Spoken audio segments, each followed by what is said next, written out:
俺の名前は友田祐希。38歳。未だに独身。もともと地方の田舎出身の俺だが、大手不動産会社に就職が決まったことをきっかけに上京した。就職して早十数年。だからお前はダメなんだよ。毎月こんな成績で会社に貢献できてると思ってるのか？大体後輩にこんなに差つけられて恥ずかしいと思わないのか？本当にやる気があるのか？オフィスに鳴り響く上司の怒鳴り声と同僚たちの嘲笑。毎日のように上司に唾を飛ばされながら聞く説教の内容はいつも一緒で、もはやそのセリフの一言一句を覚えてしまうほどだった。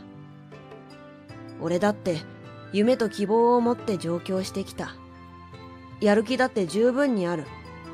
一生懸命頑張っている。だけど要領が悪いせいか空回りばかりで十分な結果がついてこない。毎日頭ばかり下げる日々。この頃の俺は人生の暗黒期にいた。毎日の激務に上司からの重圧、人間関係。この年になるともう何人の結婚式に出席したかわからなくなってくる。同級生のほとんどがすでに結婚して、奥さんや子供、おまけにペットに囲まれて、休日ともなれば、いざアウトドアだ、バケーションだと、家族サービスに余念がない。それに比べて俺は、結婚どころか、もう何年も彼女はいないし、田舎にだって帰省していない。どうせ帰っても、親が、早く所帯を持て、だの、孫の顔を見せてくれ、だの、うるさいし。悩んでいても仕方ないことばかりが頭に浮かんでは消え、浮かんでは消え。頭の中のもやもやしたものがため息となって体の外に排出される。ため息に色がついていたら、きっと今の俺のため息はどす黒い色をしているんだろうな、なんてぼんやりと思った。いつの間にか時計の針は正午を指し、オフィスに昼休みを告げるベルが鳴り響いた。うちの会社には社員食堂がないため、昼は弁当を持ち込むか、外に食べに行くしかない。しがない男の一人暮らし。自炊はしないわけではないが、早朝から寝る時間を削ってまで弁当を作るほど、俺はまめな性格ではない。俺は尻ポケットに財布と携帯を突っ込むと会社を後にした。それは本当に偶然だった。その日はなんだか少し歩きたくて、いつも通っている食堂を通り過ぎ、気がつくと駅裏の少し寂れた場所に出ていた。すると俺の前に小さな古い食堂がポツンと姿を現した。のれんにはつくし食堂と書いてあった。そろそろ昼食にありつかないと午後の始業時間に間に合わないので、俺はその食堂で昼食を食べることにした。いらっしゃいませ。のれんをくぐると小さなおばあさんが出迎えてくれた。客はすごく多いわけではないが、店の大きさの割には上々の客入りといった感じだった。何にしましょう。お冷やを運んできたおばあさんが優しい口調で尋ねてきた。おばあさんは椅子に座っている俺よりほんの少し大きいくらいの身長だった。かわいい花柄のエプロンに、後ろでお団子のように束ねた髪には桜の花を模した美しいかんざしが刺してあった。あ、肉野菜炒め定食を。俺は慌ててメニューの中からめぼしいものを注文する。お兄ちゃん、お目が高い。それ、うちのおすすめだよ。おばあさんはニコッと笑うと、厨房に向かって、肉野菜炒め定食と元気に声をかけた。店自慢の肉野菜炒め定食はびっくりするほど美味しかった。野菜本来の美味しさが肉の旨味を引き立てていて、なんというかとても優しい味だった。ご飯もつやつや、ふっくらとして美味しいし、味噌汁もちょうどいい味付けだ。付け合わせの漬物も絶妙な漬け具合だ。正直こんなことを言うのもなんだが、とてもこんな寂れた店で出てくる料理の味だとは思えなかった。そして食事を済ませてお会計しようとしている俺に、おばあさんは相変わらずニコニコしながら予想外の言葉をかけてきた。お兄ちゃん、〇〇の人でしょ？〇〇は俺の生まれ故郷だ。え、どうしてわかったんですか？驚きのあまり、俺は大きな声を出してしまった。自分の声の大きさに驚いて、思わず手を口に当てる。やっぱり、何か少しだけ言葉に訛りがあったから。私の田舎も〇〇なんよ。一緒やね。なんと、おばあさんも俺と同じ田舎の出身だった。この広い都会で同じ田舎の出身者に会えるなんて、なんだか運命のように感じた。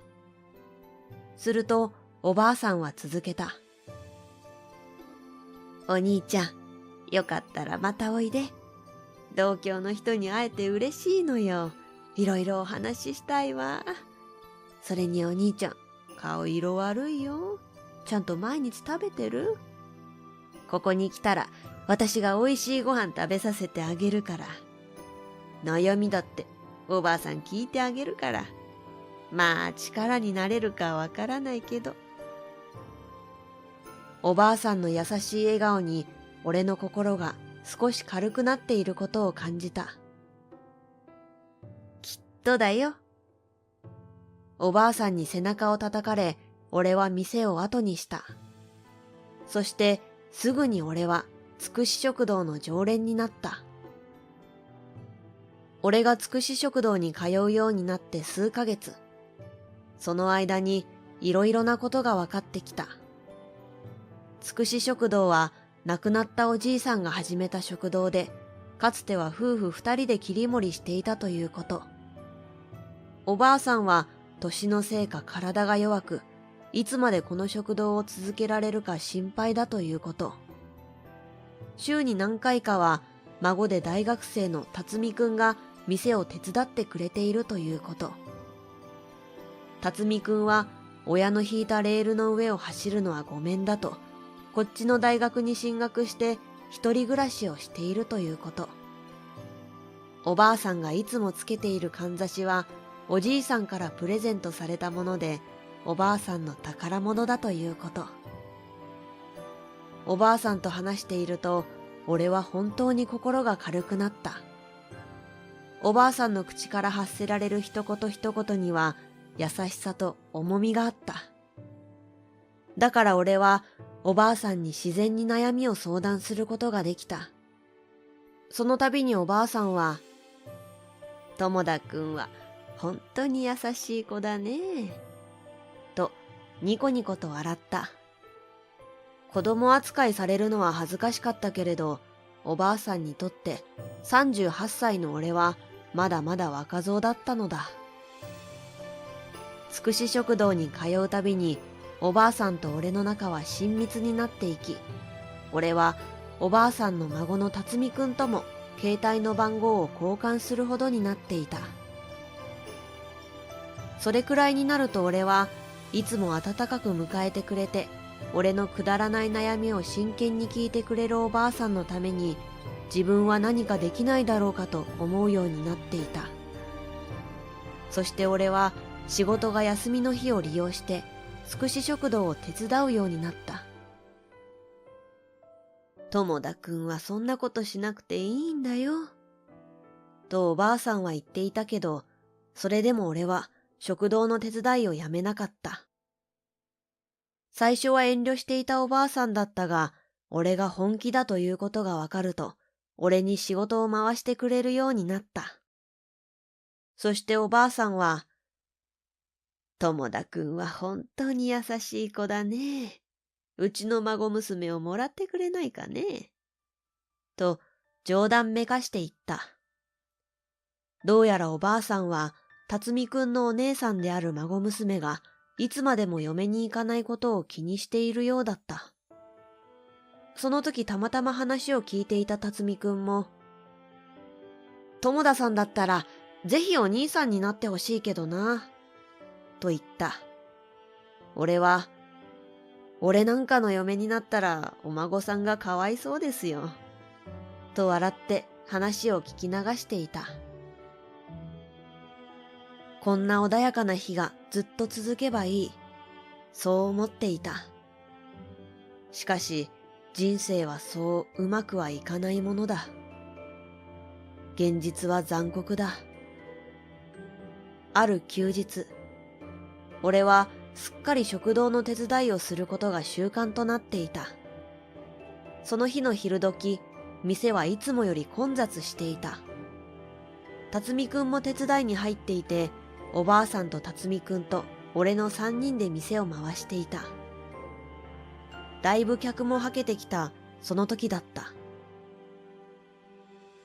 ここか、つくし食堂っていうのは。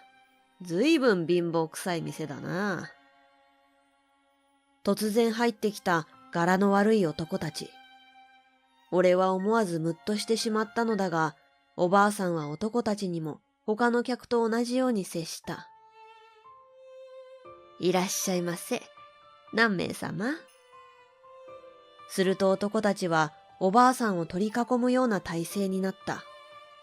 俺も店の奥にいた辰巳くんも思わず身構える。俺たち、客じゃないのよ。簡潔に言わせてもらうわ。ここの土地を売ってほしいんだわ。代わりの場所はこっちで用意するからさ、お宅にとっても悪い話じゃないと思うんだけど。男たちは地上げ屋だった。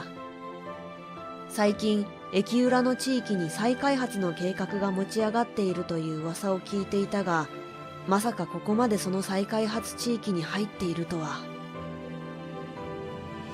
申し訳ないですが、私はここを立ち退くわけにはいかないのです。おばあさんは断固として立ち退かないという意思を示した。おじいさんとの思い出が詰まったつくし食堂をやめるわけにはいかない、と。その日、地上げ屋はすんなりと帰っていったが、それで事態が収まるわけがなかった。それから毎日のように地上げ屋が店にやってくるようになったのだ。時にはおばあさんを脅し、時には店で大声を出したり、タバコの煙を客に吹きかけるなどの迷惑行為に及んだりした。おばあさんと辰巳くんはほとほと困り果てていた。そしてある時、俺は気づいてしまった。地上げ屋の雇い主がうちの上司だということに。仕事上、おばあさんたちに立ち退きの説得をするのが正しいのかもしれない。でも俺はおばあさんからつくし食堂を奪うことだけはしたくなかった。俺は勇気を出しておばあさんと辰巳くんに地上げ屋の雇い主がうちの上司だと告白した。おばあさんも辰巳くんもとても驚いた顔をして、辰巳くんは俺のことを一瞬警戒したが、俺は、絶対俺が何とかするから。つくし食堂は俺が絶対守ってみせるから。と二人に誓った。毎日のようにやってくる地上げ屋に精神的に参っていたおばあさんは、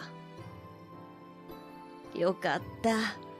友田くんに任せればもう安心だ。と俺の手を取り、安心した表情を見せる。しかし、辰巳くんはいぶかしげな表情を崩さなかった。おばあさんは最近体調が悪いらしく、こほこほと咳をすることが多い。そんなおばあさんのためにも、早くこの状況を何とかしてあげたいと思った。休み明け、会社で上司につくし食堂の話をすると、案の定、俺は上司に大目玉を食らった。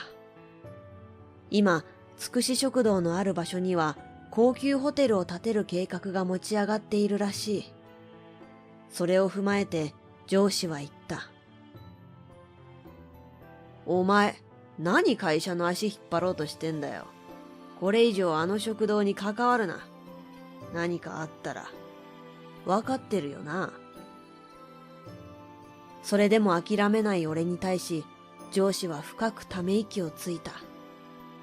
俺が首を言い渡されたのは、その3日後のことだった。しかし、俺の心はすがすがしい思いだった。これで気兼ねなく食堂の手伝いができるし、店を守るためにおばあさんたちと一緒に戦うことができる。ところが、訃報が届いたのは、その日の夜のことだった。ばあちゃんが。電話口の辰巳くんの声は震えていた。おばあさんが天国へ旅立ってしまった。辰巳くんが店に行った時、すでにおばあさんは倒れていて、いつ倒れたかわからない状態だったという。お焼香に伺わせてもらった時、辰巳くんと2人で話した。ゆうきさん、つくし食堂のこと、なんとかなったんですか？俺が黙っていると、辰巳くんが俺のことを睨みつけた。何が俺が何とかするだよ。ばあちゃん具合悪かったけど、お前のこと信じて頑張ってたんだぞ。俺が絶対守るからって言ったの誰だよ。ばあちゃんもいなくなって、食堂もなくなって、なんも残んないじゃんか。ばあちゃんがこんなことになったのはお前のせいだ。もう二度と来んな。俺の心は空っぽになっていた。俺は一体何がしたかったのか。会社をクビになった時、俺はこれで堂々とつくし食堂の手伝いができると思った。食堂の手伝いで給料をもらったとしてもたかが知れている。仮につくし食堂を守れたとしても、その後俺はどうする？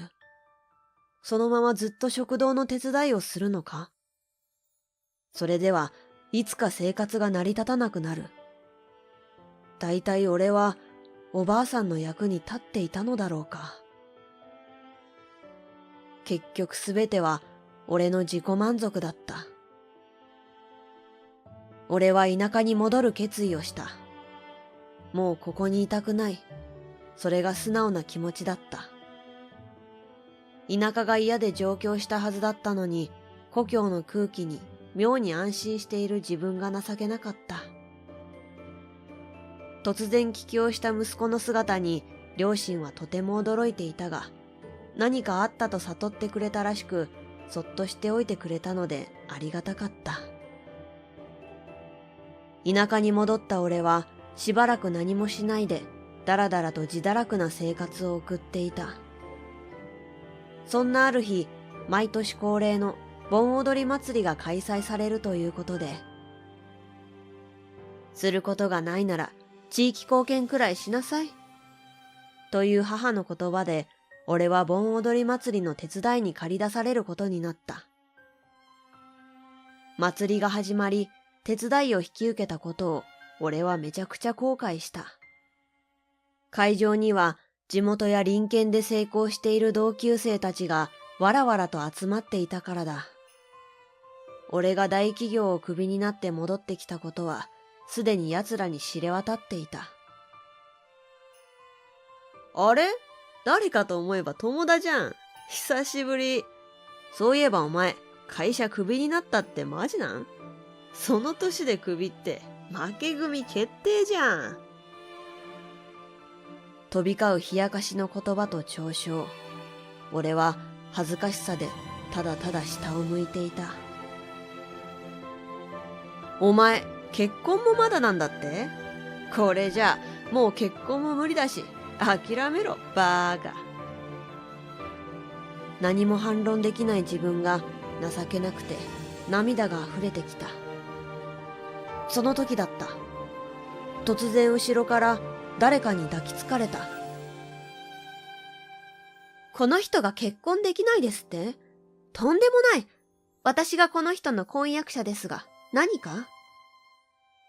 慌てて後ろを振り返ると、俺に抱きついていたのは着物姿の女性だった。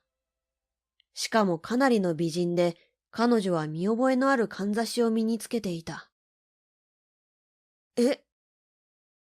その状況に頭が追いつかず、俺は思わず間の抜けた声を上げる。しかし、彼女の顔を見た瞬間、俺を馬鹿にしていた同級生たちが突然震え出した。カホさん、それ、本当ですか？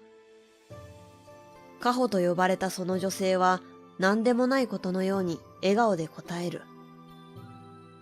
はい、もちろん本当です。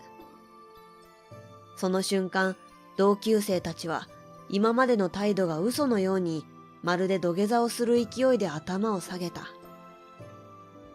カホは地元一の大企業の社長の娘であり、副社長の任についている人物だった。同級生たちの中で成功している奴らはほとんどがこの企業か息のかかった企業に勤めているため、カホに目をつけられると何かと都合が悪いのだろう。また、カホの父親である社長は地元の有力者として有名な人物で、この会社をクビになると地元や隣県での再就職は難しいというのが通説だった。カホは同級生たちを追い払うと俺の方に向き直った。俺はカホが身につけていたかんざしに目を奪われた。それに気がついたカホは笑顔で言った。これ、おばあちゃんの形見なんです。あなたのことはおばあちゃんからよく電話で聞いていました、友田さん。カホはつくし食堂のおばあさんの孫娘だった。おばあさんの亡き後、形見としてあのかんざしをもらい受けていたのだ。そしてカホは続けた。よかった。友田さん、おばあちゃんの言っていた通りの人だ。私、あなたに会ってみたかったんです。どうしてそんな無邪気に笑いかけてくるのだろう。俺はそんな資格もない人間なのに。ここに戻ってくる前、辰巳くんに言われた言葉が頭の中でぐるぐる回っている。ばあちゃんもいなくなって、食堂もなくなって、なんも残んないじゃんか。ばあちゃんがこんなことになったのはお前のせいだ。止まったはずの涙がまた溢れてくる。その時だった。ゆうきさん！そこには辰巳くんの姿があった。あら、辰巳、あんたも来てたの？カホが辰巳に声をかける。カホは辰巳の姉だ。そして辰巳くんは俺に向かって深く頭を下げた。ゆうきさん、俺、ひどいこと言って本当にごめんなさい。俺、ばあちゃんが倒れているのに早く気づけなかった自分のことが許せなくて、ついゆうきさんに八つ当たりしてしまって。ゆうきさんは何も悪くなかったのに。俺がずっと悩んでいたように、辰巳くんはあれ以来ずっと悩んでいたらしい。いや、実際俺が何もできなかったのは事実だし。そう言った俺にカホが言った。何もできなかったなんて言わないでください。おばあちゃん言ってました。友田さんに出会って毎日がとても楽しいって。あんな優しい人は幸せにならないといけないって。おばあさんにそんな風に思われていたなんて。俺の目には再び涙が溢れ始めていた。数年後、俺はカホさんと結婚した。今はカホの父親の会社で働いている。カホの両親との仲もすこぶる良好。今は2人の子供に囲まれて幸せな日々を過ごしている。そしてもう一つ大きなニュースがある。なんと、つくし食堂が復活したのだ。店主は辰巳くんだ。辰巳くんは大学卒業後、専門学校で料理の腕を磨き、店の復活にこぎつけた。辰巳くんの頭の中には、おばあさん仕込みのつくし食堂のレシピが完璧に記憶されていた。そして場所は地元のやっぱり駅裏だ。のれんはおばあさんのお店のものをそのまま使うことにしたらしい。雨や風、血、汗、涙、おばあさんのすべてが染みついた大切なのれん。その懐かしいのれんをかけると不思議なことが起こった。もちろん新規のお客さんもたくさんいたのだけど、出張でこちらに来たというかつての常連さんや、つくし食堂が復活したと聞き、駆けつけてくれたかつての常連さんがたくさん集まってきたのだ。そしてそののれんは不思議な縁を運んできた。導かれるようにのれんをくぐったその女性も、またかつてのつくし食堂のお客さんで、おばあさんの笑顔に助けられた一人。そして彼女は新しいつくし食堂で働くことになる。数年後、彼女は辰巳くんと結婚し、二人で新しいつくし食堂を守っていくことになる。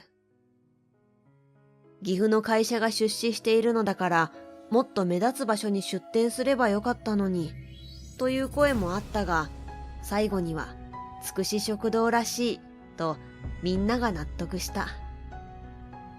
食堂のカウンターの片隅には幸せそうな顔のおじいさんとおばあさんの写真が飾ってある。店を訪れる人たちの誰もがいい笑顔ですねとその写真を見て笑顔になる。おばあさんは今でもつくし食堂に来る人を笑顔にしている。写真を見ながら俺は思う。俺もカホと子供たちと一緒にこんな心から笑顔でいられる家族になりたいと。